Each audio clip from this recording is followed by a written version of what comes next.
Ano ang matututuhan natin sa sinabi ni Jesus, sa reaksyon ni Jesus sa Mateo 9:36? Ganito ang sabi. Pagkakita sa napakaraming tao, naawa siya sa kanila dahil sila ay sugatan at napabayaan tulad ng mga tupang walang pastol. Nakita mo ba ang damdamin ni Jesus sa mga tao?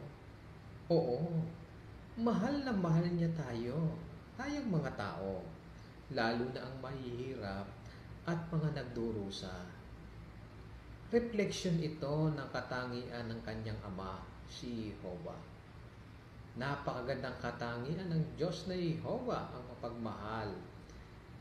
At nakita ito sa kanyang anak, si Jesus. Tinularan ni Jesus ang katangian ng kanyang ama.